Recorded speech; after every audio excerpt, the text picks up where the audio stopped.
Kali ini saya akan membuat video komponen-komponen apa saja yang diperlukan untuk merakit satu buah drone. Tepatnya drone racing ya. Jadi yang pertama adalah FC atau flight controller. Di sini saya menggunakan FC dari DYS, yaitu DYS F4 Pro.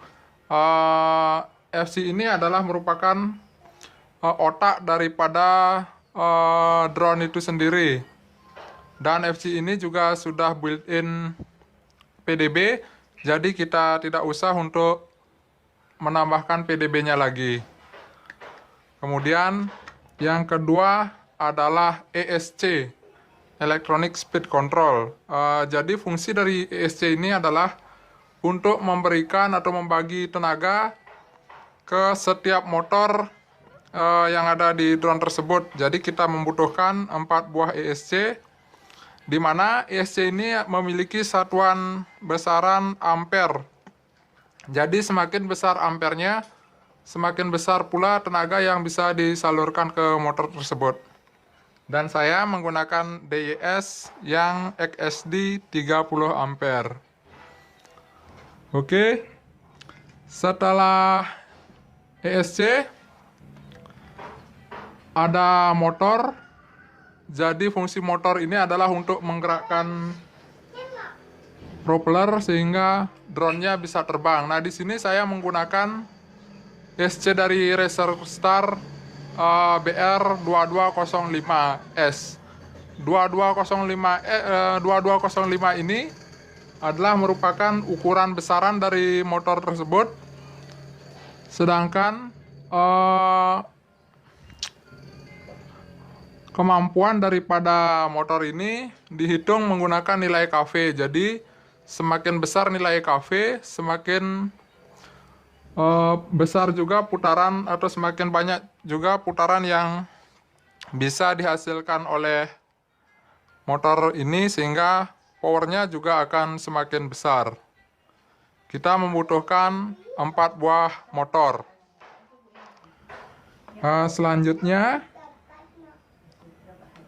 Selanjutnya ada receiver. Jadi receiver ini menyesuaikan dengan remote apa yang kita gunakan. Di sini saya menggunakan FRSky.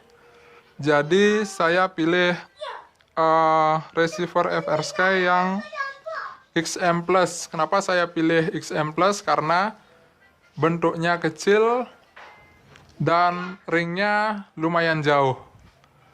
Oke, selanjutnya adalah remote. Jadi ini adalah controllernya. Dari sini kita bisa memberikan perintah kepada drone-nya.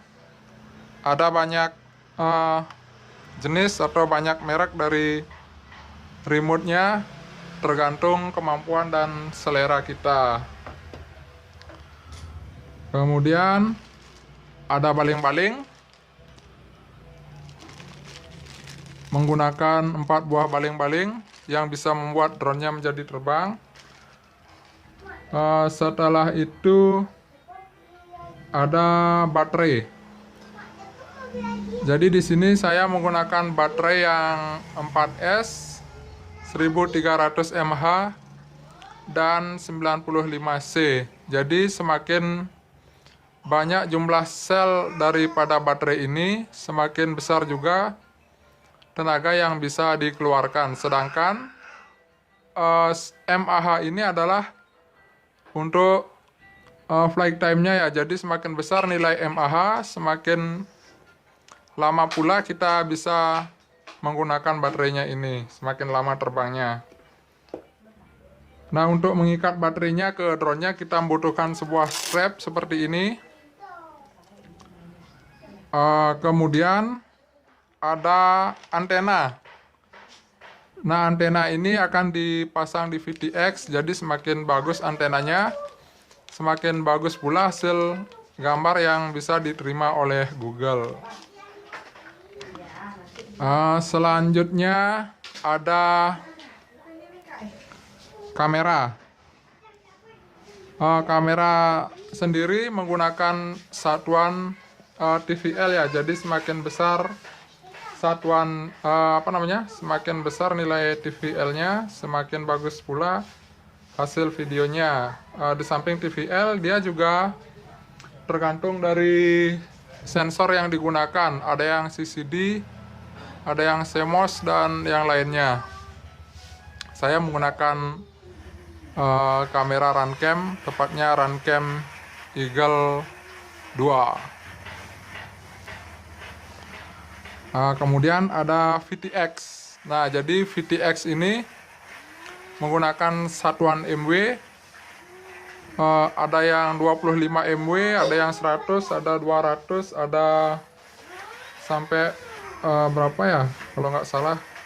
Pokoknya semakin tinggi nilai MW-nya ini, maka semakin jauh pula atau semakin kuat pula kemampuan untuk mentransmit video yang direkam oleh kamera.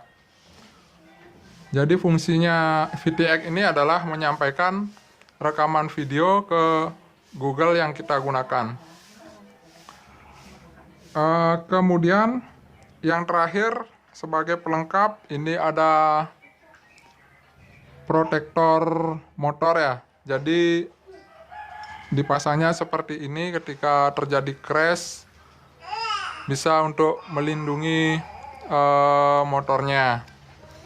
Dan yang terakhir adalah frame. Jadi frame tersebut kebetulan barangnya belum datang. Jadi frame itu fungsinya adalah untuk penempatan semua komponen-komponen ini. Jadi framenya tergantung daripada selera kita bisa memilih yang ukuran dari 200 sampai 250 atau tergantung selera ya. Oke, mungkin sampai di sini dulu video saya tentang apa saja yang diperlukan untuk merakit sebuah drone racing. Sampai bertemu di video selanjutnya. Terima kasih. Salam channel Polos.